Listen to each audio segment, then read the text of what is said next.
Hello everybody, welcome back to the channel. It is me, Jordan Young, back with another certified hood classic. Today we are going to be trimming down my sneaker collection. It's become overly apparent to me that I have far too many shoes. Way more sneakers in fact than I have time to wear. I've got around 100 pairs of sneakers on display here in my little sneaker room slash studio. I've got like 30 or 40 pairs here in the same room, all boxed up, and then the loft. My goodness, the loft. The loft is where I keep all of my empty sneaker boxes and random bits and bobs, and whilst the majority of the boxes up in the loft are empty, there are still quite a few boxes up there that are full of shoes that I used to wear, full of shoes that I've forgotten about, full of shoes that I just don't really ever see myself ever wearing again. Now I've gone around and picked out like 20 pairs that I want to get rid of. I tried to pick out a lot more but failed. Trimming down a sneaker collection is pretty tough because when you're holding the sneaker in your hands thinking, man, I haven't worn you for like 7 years. The rational thing that comes to mind is, well, you haven't worn them for 7 years, you should just get rid of them. But then all that comes to mind is all the potential occasions in the future that might come up wherein this specific sneaker would be absolutely perfect. And so as hard as I've tried to pick out a whole heap more, I've narrowed it down to these 20 or so. And so we're gonna go through them and try and price them up. I have a whole bunch of SB Dunks that I want to get rid of, and so let's start off with this pair here. This is the purple box, the black, and the cool gray. This is a US 10.5. Most of these are in a 10.5. Some of them might be in a 10, some of them might be in an 11, and these are really nice. I think these are being called like the gray fogs or something like that. It's just a regular inline SB Pro model. I'm going to post these up for retail, which is just what I paid, so expect to see these for like 110 pounds. Only tried on once, indoors, there's no wear to them whatsoever. Next up we have the rainbow box. These are the Nike SB Dunk Low Huffs, the Keith Huff Nagels in the San Francisco Giants colorway. I have worn these 3 or 4 times and I do like them. It's a clean shoe, the leather on them is really nice, but they just don't fit well. I just don't like how they fit. They run really small. Even though the leather has softened up for me a little bit on them, they're just not nice to wear. I wore these recently and I was just like, man, these are horrible to wear. So they're a little bit dirty on the bottom, but the uppers are in clean condition. Market price on these in this size and this condition is probably right around, I want to say maybe 160, 180 pounds. So I'll probably put these up for a bit of a steal, maybe right around retail, I reckon. Next up, another rainbow box. These are pretty horrible, let's be honest. These are the eBay SBs. Listen, in terms of like a collector's piece, a display shoe, they are really cool, but to wear them, they're just not it. I've worn, I think once, soles are very clean, still very icy, no fog, residue, or black mold on the windows on the inside. It's a cool shoe, but I just, yeah, don't think I'm gonna wear these ever again, and so yeah, I'll just post these up for retail as well. Last pair of SBs. This is a SB collab from last year that I rated pretty much last place in the SB collabs of the year. It's the Albino and Prato SBs. This is another pair that I got lucky on for retail last year, and so as a result, I'll just flick these on for retail as well. Tried on once indoors. I don't even know what the market price is on these at the moment, but if anyone wants these US 10.5, just try it on indoors once, basically DS. These are going to be out there for retail. So that is it for the SB Dunks. There's 4 pairs there. They're all going to be available for basically retail price. Let's get into the Jordans. I have a few pairs of Jordans to get rid of. First and foremost, let's talk about these. I have the K54 Air Jordan 3s. Now, this is, to be fair, a really cool shoe. I do like these, but I just haven't worn them in so many years now. I don't really see myself breaking these out because I have a whole bunch of Air Jordan 3s, a lot of which I haven't been rocking enough, and so this is a pair that I feel can go to someone that will appreciate them. What is cool about this shoe is this leather material on the upper. It's really nice. The construction of this model is really nice as well because it's a little bit more thinly structured. There isn't so much padding around the heel collar, there isn't so much padding on the tongue, so it is a bit more of a streamlined Jordan 3, and the laces are from a fake pair of off-whites that I bought years and years and years ago.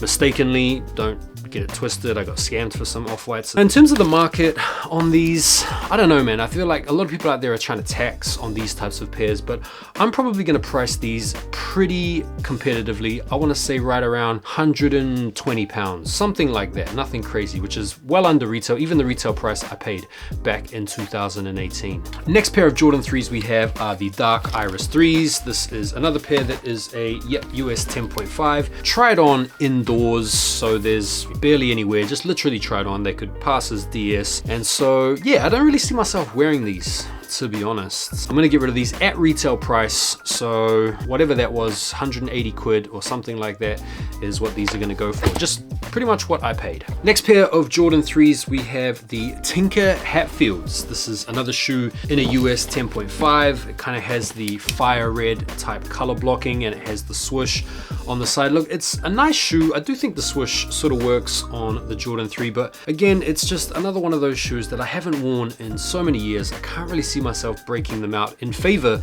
of the other Jordan 3s I've been neglecting, and so I feel like this could be a potentially good come up for someone out there, because these are still in really good condition. There's just a tiny little bit of star loss on the toe, otherwise the uppers are in really good condition. I feel like these will probably go for, I'm gonna say like around 120 pounds, something like that. Next up we have the Travis 6s in the British khaki colorway. This is a shoe that I got for retail, and so I'll just flick these on to someone for retail. These are actually in a US 11, so these are in a UK 10. It's a nice shoe, the quality's good. I've worn them once or twice. They've got a little bit of a dirty bottom going on, but they're otherwise in pretty much bang up shape. No issues, just need to give them a little bit of a scrub and a wipe, and they will be very presentable. Also have all the original bits, the dust bag, the extra laces and stuff like that. They did have a pretty big retail price on them though, because of all the extras and the quality and stuff. They were 210 pounds, so I'll probably sell these for under retail, like 200 pounds. Someone can have these. I do have some more Jordans, but they are some older ones that I feel like I'll probably just give away, to be honest. But before we get to those ones,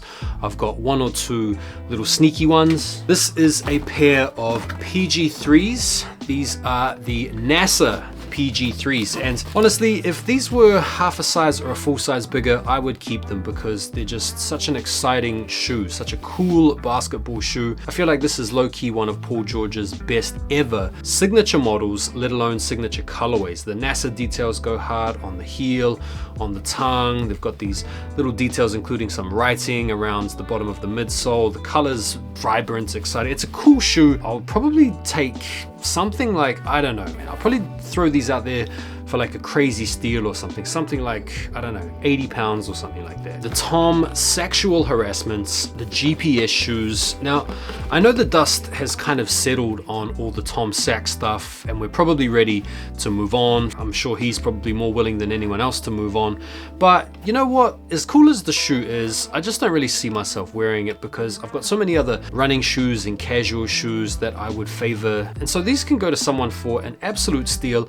I'm willing to put these up for like 50 quid to whoever wants these, which is like half the retail. They're in good condition, as you can see. Have some foam runners here. I copped these for retail from the Confirmed app. I have worn them a couple of times. I'll admit that foam runners are comfy. They're as comfy as they are hideous, to be fair, but there's just something about getting into these that I feel wasn't mentioned when everyone was banging on about the comfort. So you've got this like vaginal opening here that kind of like cuts in on your feet when you try and get them on. Like you don't really slip into these. You kind of have to like jam yourself or like wedge yourself into these. And so yeah, I don't really find them that comfortable to put on, as comfortable as they might be to wear once you've got them on. So I think I paid 80 quid for these when I first got them, and I'll sell these to someone that wants to grab them for under retail. We'll go for like maybe 60 quid or something. They are a UK 10 and they fit quite small, so if you're like a UK 9 or a US 10, then US 11 will be good for you. I find these quite tight fitting, to be fair. Okay, it's like 11 pairs down. We've got a few more to go. Got some more Jordans here, some Jordan 1s. These are the Court Purples, and these I'm gonna sell for an absolute steal. Whoever wants these can have these for like 50 pounds. I've worn them 2 or 3 times. This to me is the shoe that actually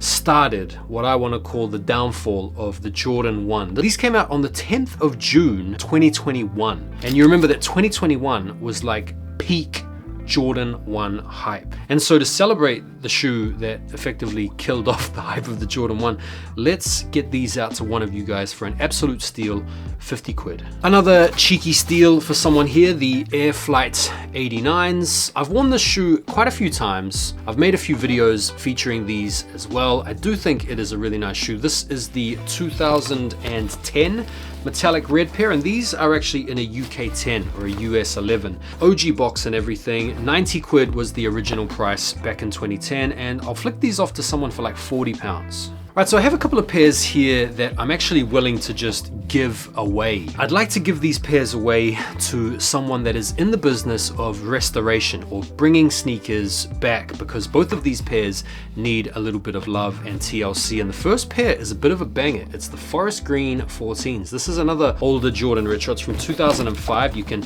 see the old face box Jordan era, one of the coolest boxes in Air Jordan history. And these basically just need a little bit of a re-glue in certain areas. So if anybody wants these Forest Green 14s, you can message me about them and just pay for the shipping and I'll send them out to you. I prefer to send these out to someone based in the UK just because the shipping and the faff is going to be a lot less involved. Another pair that I have that are along similar lines are these. These are the Bordeaux 7s. This is the 2010 release, and again, this is another one of those pairs that it's just separating. The glue has pretty much evaporated at this point. They just need to be taken apart and then put back together again with some good glue. I do it myself, but I'm just too lazy. The uppers do have a little bit of ripping as well, so even if you did reattach them, these would only be suitable as beaters, but I do think this is the best Jordan 7 colorway of all time. Yeah, I kind of do think that. And I would keep them myself just as beaters, but I'd rather these go to someone that maybe has the time and the patience to put them back together. So that's going to be another pair that I'm just going to give away. If you want them, just message me and pay for the shipping and I will send those out to you. I also have this pair here as well. These are the International Flight 3s. I couldn't locate the box for these, but I do know I have the box somewhere. It's a really nice pair. These are in really good condition. I mean, the tumbled leather on these is really nice. The condition is fantastic as well. Like, as you can see with most of my shoes, apart from some of the older ones, which I bought in pretty dilapidated condition, I keep my stuff pretty clean, man. I'm gonna put these out there for under retail as well. These are gonna be floating around the 120 pound mark. These are two pairs that I've been kind of umming and eyeing about because I would kind of like to keep these. And so if people can't give me like a decent price for these, then I'll probably just keep them. But these are the Sea Crystal Lows. I really like the colorway. It's an E-shod wear shoe. I've got a nice suede on the upper. I'm probably gonna try and see if I can get maybe around 150 for these. Last up, we have another really cool pair of SB Dunks. This is another older pair. These are the Appetite for Destruction SBs. It's from 2007. I don't have a box for these, nor do I have a box actually for the Sea Crystals either. And listen, I'm willing to just shift these off to somebody for like 120 quid just to get rid of them. Okay, so that's like 18 pairs of shoes. I still need to get rid of a whole bunch more. Maybe we could call this part 1, and depending on how successful I am in getting rid of these, we can look forward to another little mini clear out. Now, don't forget, make sure you guys are following me over on IG so that you can keep an eye out for this drop. I'm pretty much going to launch them all at the same time, and the first people to get in and pay me will have first dibs on the shoes. I'm not going to hold for anybody. I'm not trying to wait until the end of the month when you get your pocket money from your mom or your auntie or whatever. I'm also going to be favoring people that are here in the UK because shipping over to the US is a little bit of a pain in the butt because you have additional charges, additional concerns around things like insurance and then customs charges and stuff like that. And so I would prefer to keep the sales based here in the UK, but if there is interest from the US, I will consider it. But yeah, let me know what you guys think, particularly around the pricing. If there's any prices out there that you think I'm way off on, whether I'm being way too optimistic, or maybe you feel like it would be a steal to charge a little bit more, let me know. But listen, I'm not trying to hold on to these shoes for no good reason. I do want to get rid of them, and I am looking to give away more pairs of shoes this year, so make sure that you're subscribed because I do have some more giveaways coming up down the line as well. Thank you very much for being part of part 1 of my sneaker closet clear out. Appreciate you guys taking the time to watch as always, and I'll see you on the next one. Take care for now, and peace.